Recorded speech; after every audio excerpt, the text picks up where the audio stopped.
Got the old nausea cam here going this morning, it's still morning by a little bit. We are gonna run out and go and mow some hay. Hopefully fields had a little bit of time to dry out. We got to ditch this baler, leave behind in the yard. It's gonna be really interesting. This is season 2, I guess, of farming with Stretch.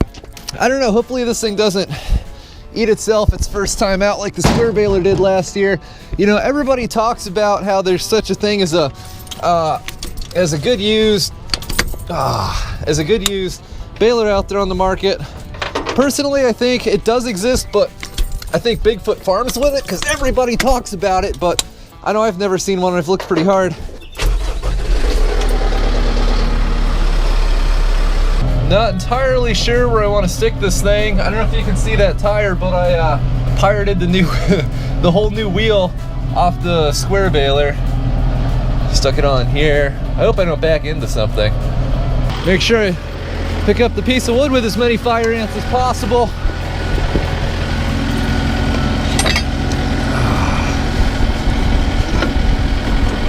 And if possible, smash my hand in this jack.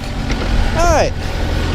Got to make sure there's weight on top of the board before you kick it and adjust it. Perfecto. The issue here is that this thing sank down on that stand, like way down into the ground.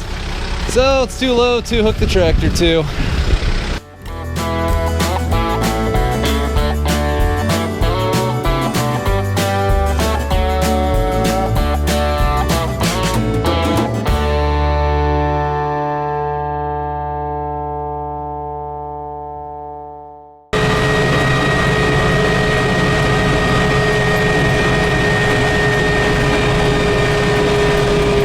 This thing is great on the road. We're what, 14.5 miles an hour with 2 more gears and 400 RPMs left to go in this gear. I really like that, as opposed to the tractor that this one replaced. That is huge because that thing would do like 15 miles an hour flat out in its highest gear. I know it's not really a direct comparison, but it doesn't really matter. From a usability standpoint, it sure is nice taking this one on the road.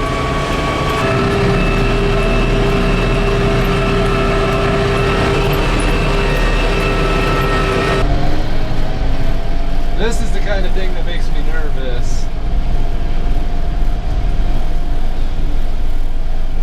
That wasn't so bad at all. It's nice when you got the whole road to yourself.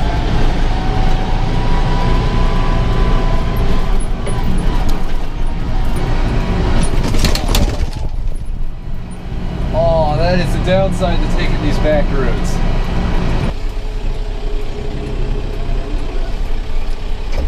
Overshot this entrance here a little bit.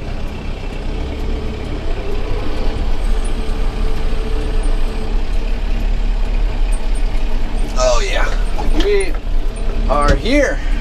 Oh.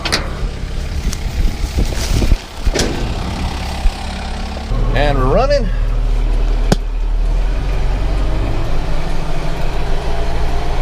All right, we're in business.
High range, PTO engagified.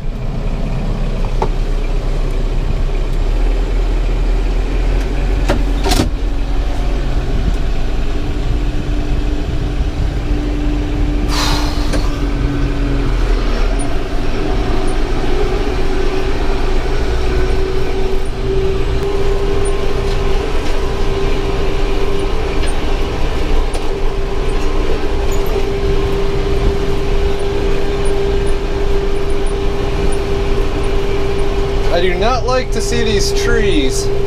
I wish I'd thought to make it over here earlier with a chain and rip these things out.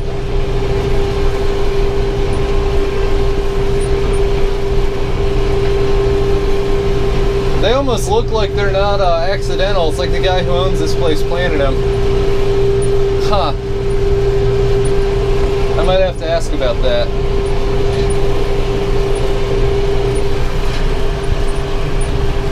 So field 2 seems a little bit thinner, but it's probably twice the size. And the previous owners here left some junk like this Deere feeder barrel. And I don't know if that's like a tent or a murder scene or what, but we're not gonna mess with it.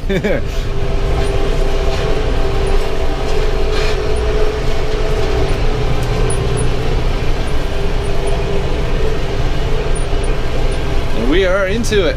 Cool.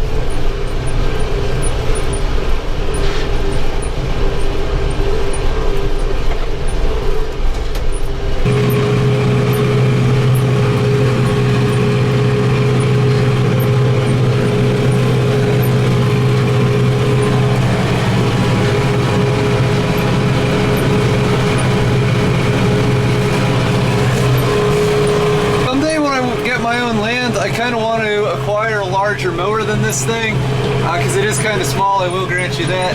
However, it sure is nice for fitting through gates like the one up there on the road, and it fits so easily behind the tractor in one single lane. It does have its advantages.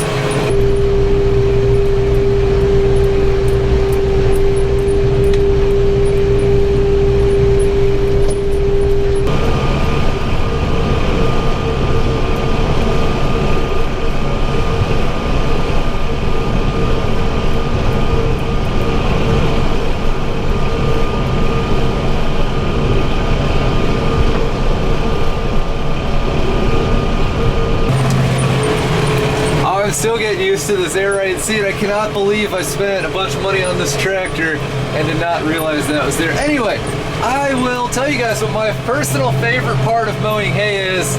You know, aside from getting to be out here and everything, it's when I hit a mound of preferably fire ants with the mower. In fact, you can see this windrow right here. I hit it so forcefully and actually like kicked all the hay off to the side.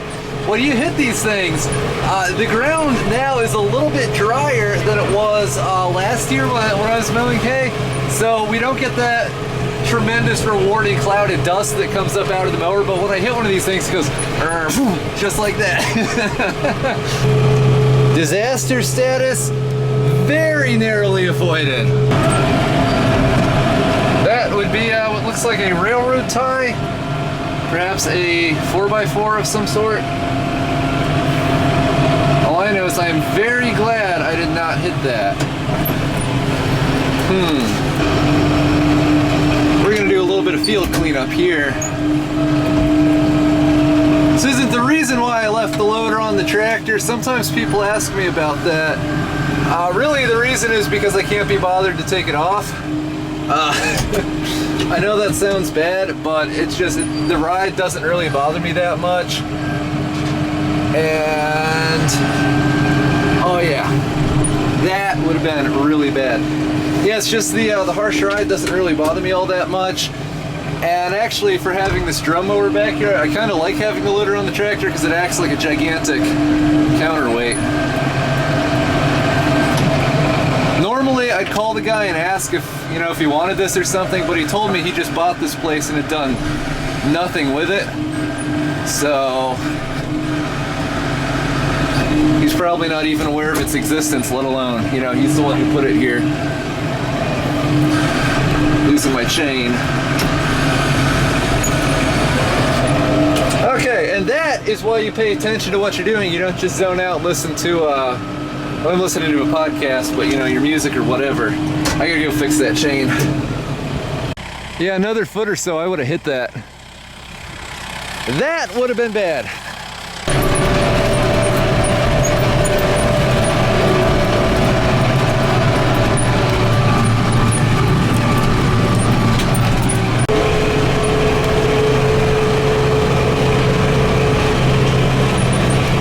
Now we gotta wait for the blades on this thing to stop spinning. I gotta straighten it out. We've done this field, the field up front. Second field is on the other side of that tree line, but the only way, to my knowledge, to get there is to go around like that. So I will say everything has gone great. I was mowing it north of 8 miles an hour, which I thought was really cool in the smoother parts of the field. That's second gear in the high range. Other times I had to do it in first gear, but getting it done. How about that?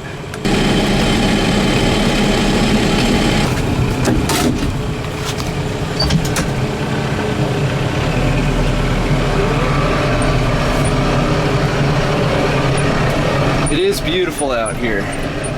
Ah, shoot. All right, well, so we got a problem here. When we hit one of those massive mounds of dirt, you can see there's supposed to be 3 teeth on each one of these. This one has 3 teeth, and this one has none, which is a slight concern on account of there being 3 of them when I left the place this morning. So, I mean, financially, it's not that big a deal.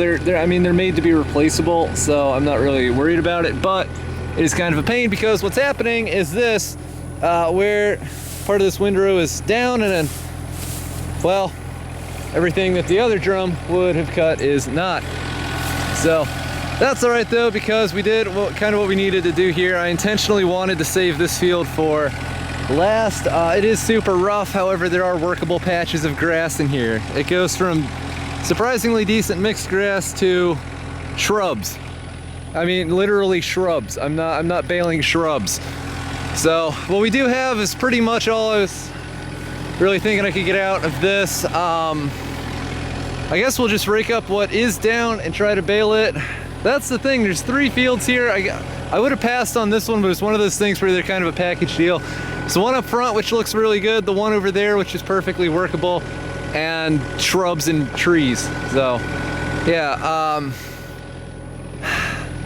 I'll have to procure a rotary cutter potentially and come back out here and level all this and hope that maybe it grows back before second cutting. So, but whatever the case, at least the tractor works, and the mower is proving to be pretty stinking tough.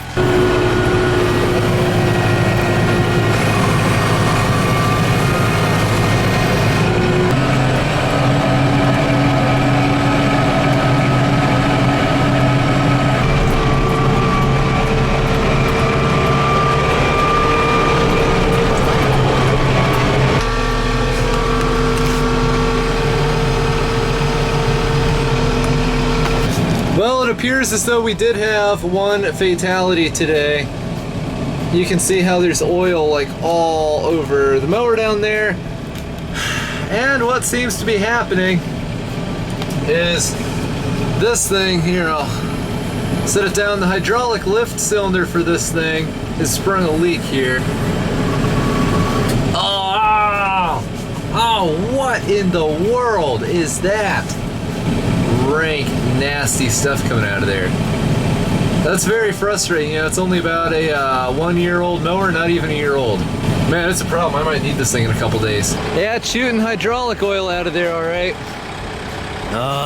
That's a problem. The problem is this thing can no longer retain enough pressure to actually hold the mower up in its transport position.